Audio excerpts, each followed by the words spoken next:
The story begins with a man named Jed, a poor mountaineer who barely managed to keep his family fed. One day, while he was out shooting at some food, a bubbling crude liquid surged up through the ground. It was oil, that is black gold, Texas tea. Before they knew it, Jed had become a millionaire. His kinfolk told him that he had to move away from there and that California was the place he ought to be. So, they loaded up the truck and they moved to Beverly Hills, that is, where there were swimming pools and movie stars. They were the Beverly Hillbillies. Jed was out in the yard calling for his dog, Duke.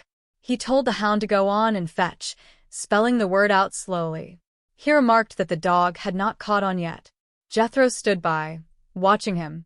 He noted that he had been teaching the old hound dog to fetch sticks for about 10 years. Jed reckoned the dog was just too dumb, but Jethro argued that the dog was actually too smart. He pointed out that Duke had Jed to do the fetching for him.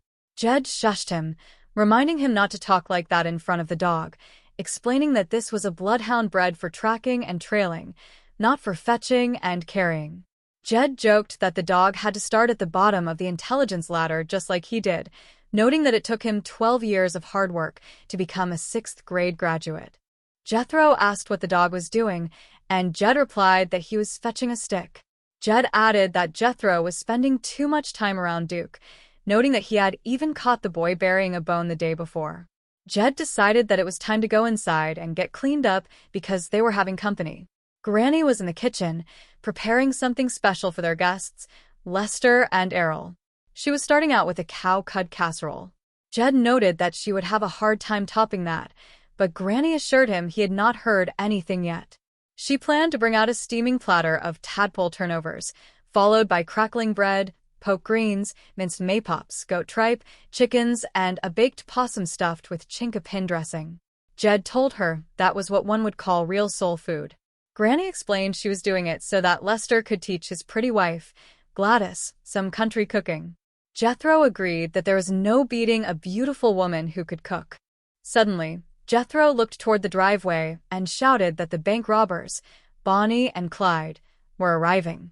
He shouted a greeting to Duke, calling them bloodthirsty killers.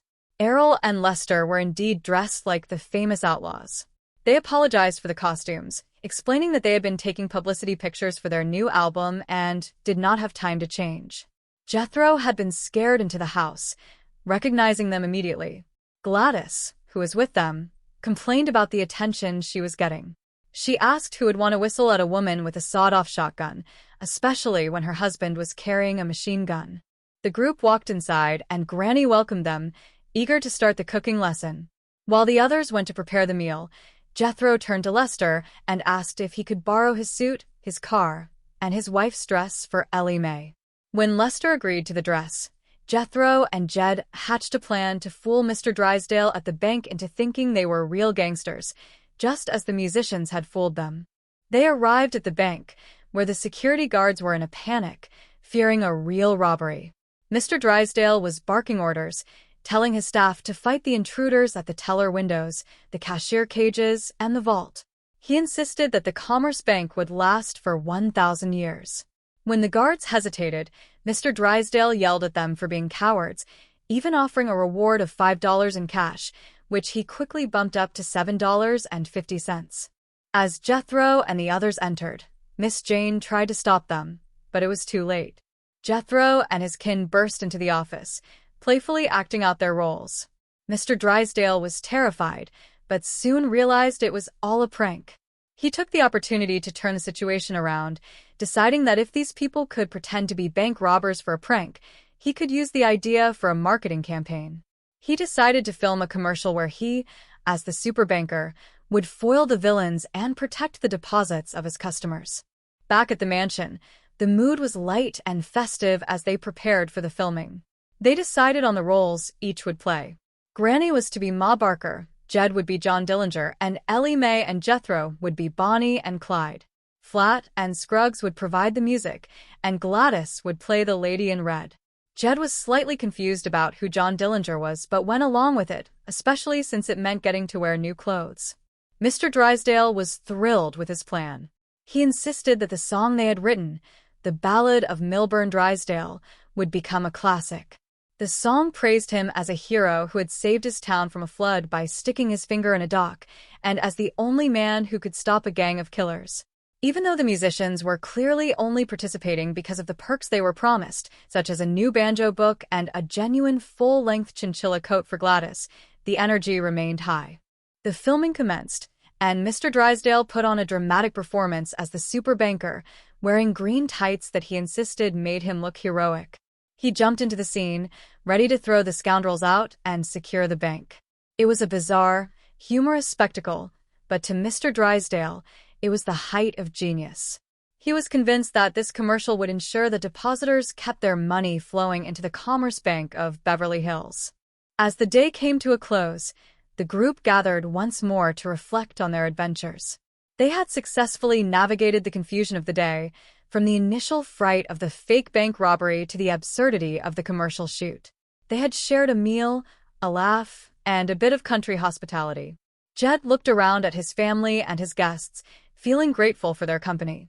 He invited everyone back to their local spot to enjoy more of their hospitality, promising that there would always be a seat at their table. As the sun set over Beverly Hills, the group felt a sense of peace and contentment, knowing that despite the madness of the big city, they still had each other and the simple joys of life. They were the Beverly Hillbillies, and they were right at home, no matter where they went, because they carried their home in their hearts. The experience had taught them that even though the world outside their hills was fast and filled with strange new customs, the core values of kindness, family, and a good sense of humor were universal. They had managed to turn a series of misunderstandings into a memorable and entertaining chapter of their lives in California. And so, the story of Jed and his kin continued, a testament to the fact that money and fame might change one's surroundings, but they could never change the good nature of a simple mountaineer and his loving family. They remained who they were, enjoying their wealth with humility and their days with joy, always ready to welcome a friend with a smile and a seat at the table.